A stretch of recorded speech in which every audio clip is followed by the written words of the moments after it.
Hello and welcome to this video. Today we're joined by Shay, a second-year history student at the University of Oxford studying at Regent's Park College, to talk about what life is like studying history at the University of Oxford. Shay, how are you? I'm very well, thank you. How are you? I'm doing well. It's a good day so far. So let's get started off with Oxford in general. So to get started off with this interview, Shay, you're a British student studying in Oxford. How did you find the process of settling in? I mean, even though I'm British, Oxford is still a bit of a culture shock. Firstly, because it's a city, and I'm from a more sort of rural area than Oxford, so coming into a place where everyone's always on the go and it's always loud, and there's all sorts going on is so different and exhausting, but also very interesting.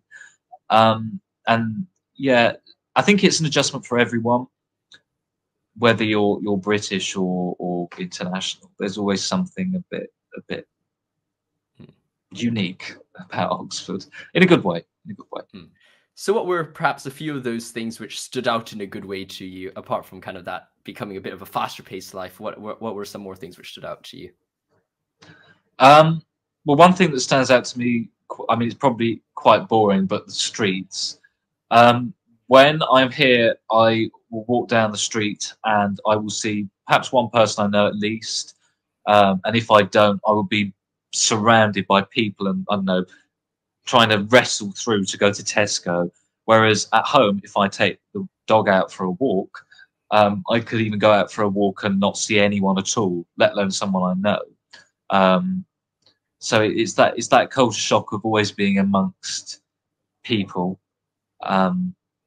But I mean, there's good and bad with both approaches, and I like them both, to be quite honest.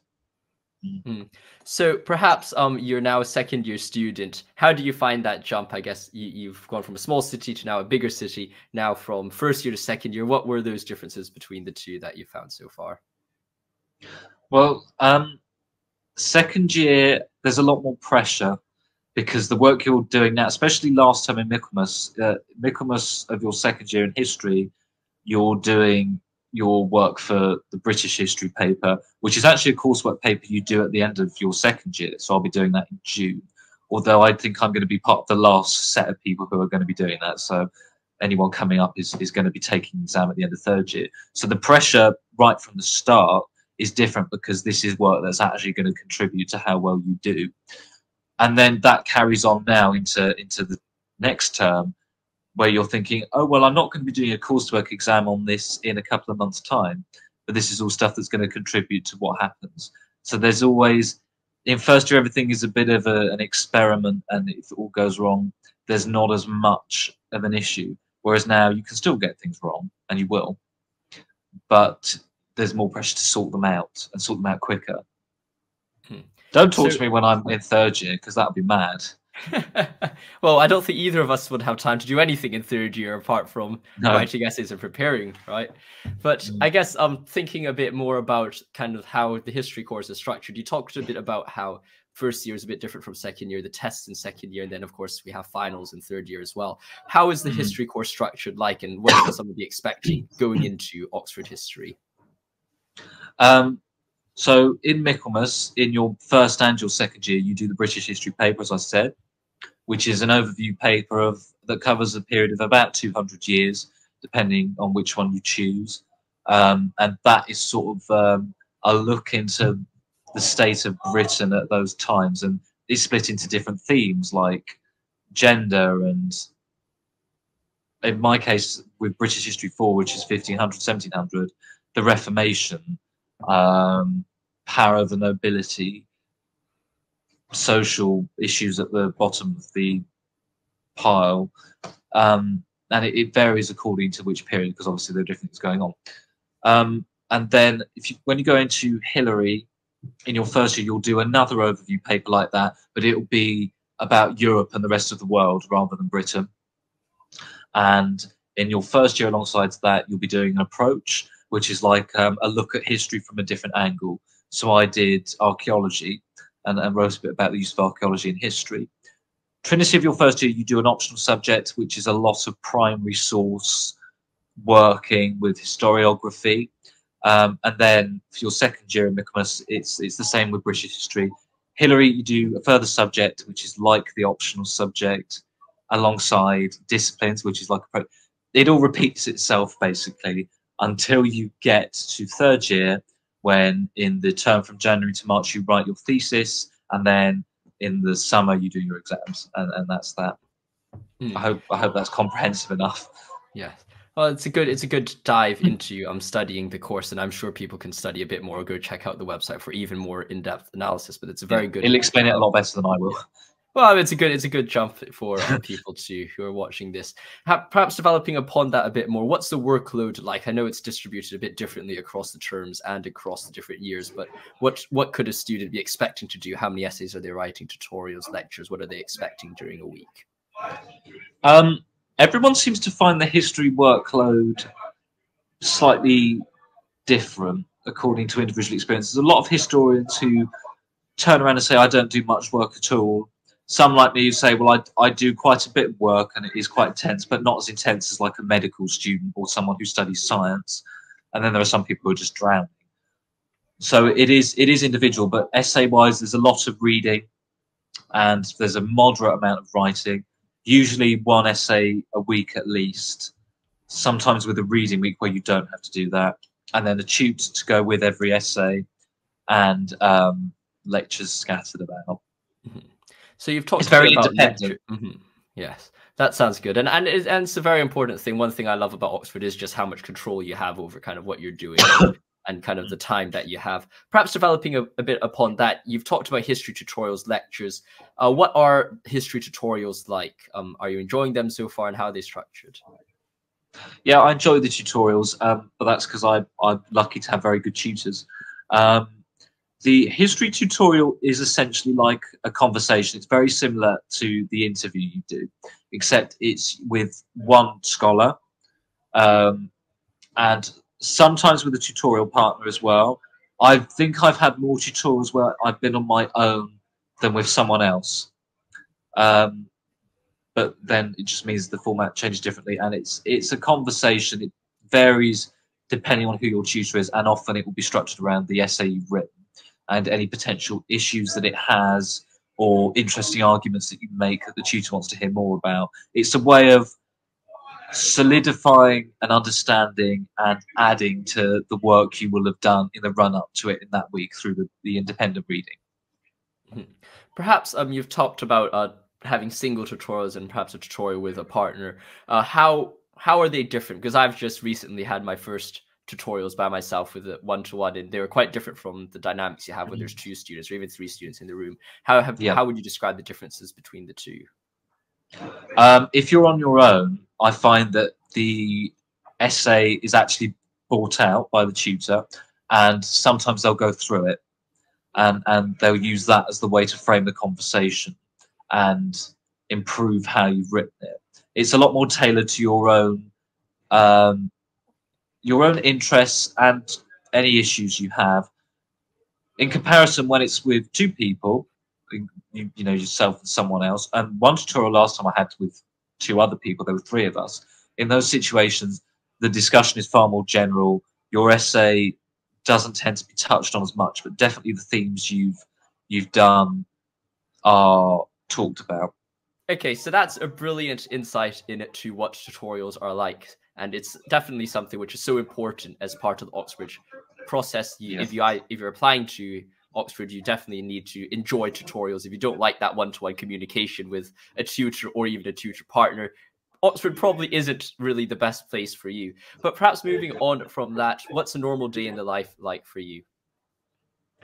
At the moment, I get up fairly early. It's not like going to school there, and sometimes it varies depending on what I've done, how much work I've got. I'll cycle into college because I have to live out in my second year, and I'll tend to work and read throughout the day. Muddled around that, I tend to fit social stuff within the day. I don't fix anything unless I've got a meeting or a tutorial. So you do see people, you don't work the whole day, but you do work for a substantial amount of time. At night, you tend to have more free time. So you might go to the college bar or the JCR. You might go to a society event, or you could just go home and relax. As a history student, your typical day is very rarely repetitive. It's all fit around your academic and your social commitments. And because the work is so independent, you work your own hours, which is a hazard. For some people, for me, it's a bit of a liberty because I tend to get the work done anyway. Touch wood. Watch it all go terribly wrong after saying that. But it's flexible. There's one thing I love about being here is I never tend to have a day that is exactly like the one before it. I get up in the morning and I don't know what the hell's going to happen. That's definitely something I love as well. I guess philosophy and theology, our workload is probably quite similar. And we have a lot of control over our time as well. And there's that uniqueness to Oxford where things are always unpredictable. Predictable in some sense, but rather unpredictable in others. You've talked a bit about your... Go ahead. I think it's just the thing about doing a humanities subject anywhere, not just Oxford. But there's so much independence and flexibility that everything is different no matter where you are. But I mean, you're right, Oxford definitely. So Shay, you've talked a bit about your social side of Oxford. What are some of the things you do around the JCR? Because the JCR, the Junior Come-In Room, is a very big part of Oxford life. Shay's way more involved in the JCR committee, like bar managing, way more than I do. I'm never in the JCR. So Shay, can you tell both me and the people watching what it's like in the Regent's JCR?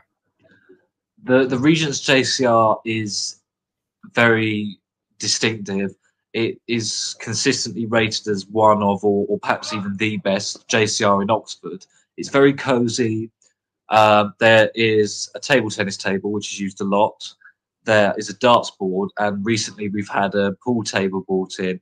And because Regent's is so small, you tend to know anyone who's sat in there anyway, and it's very close-knit and community-orientated.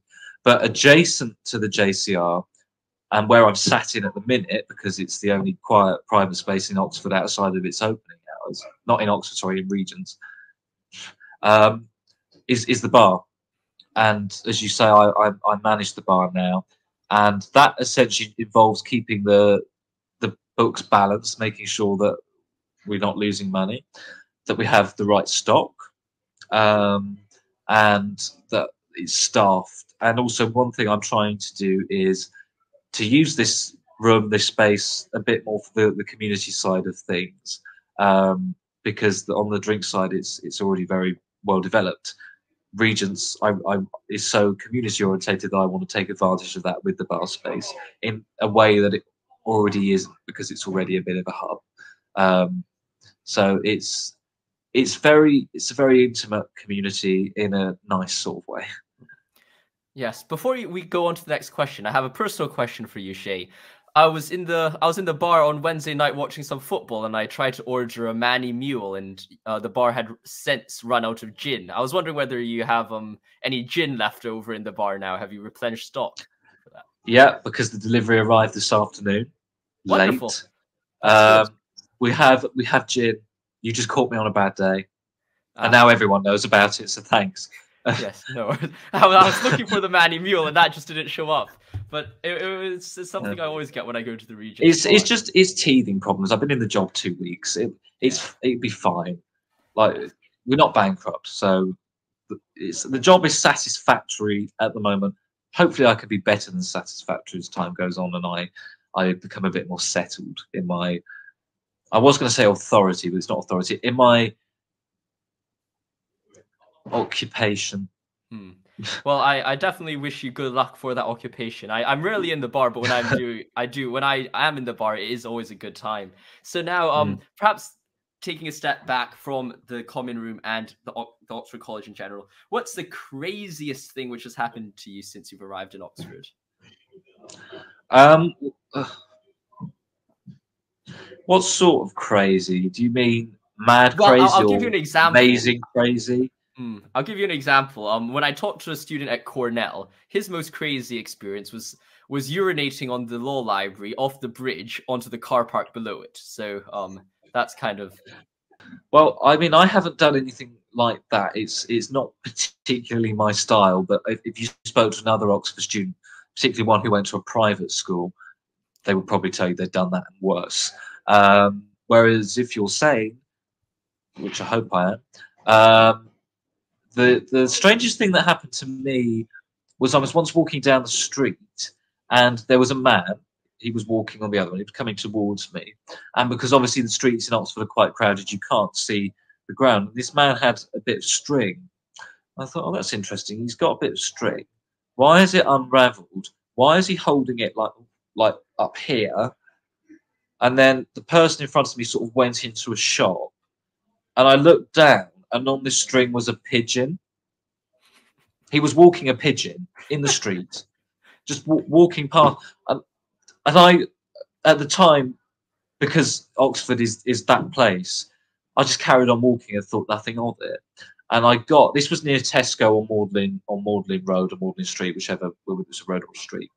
And I walked about 2 minutes further down, and I got to sort of where Corn Market begins, where the big Waterstones is. And I just suddenly stopped within the street and thought, why was that man walking a pigeon? Where was he taking the pigeon? Was he taking it to the library? What's going on? Where am I? Am I dreaming? No, pinch yourself. It's not a dream. It's real.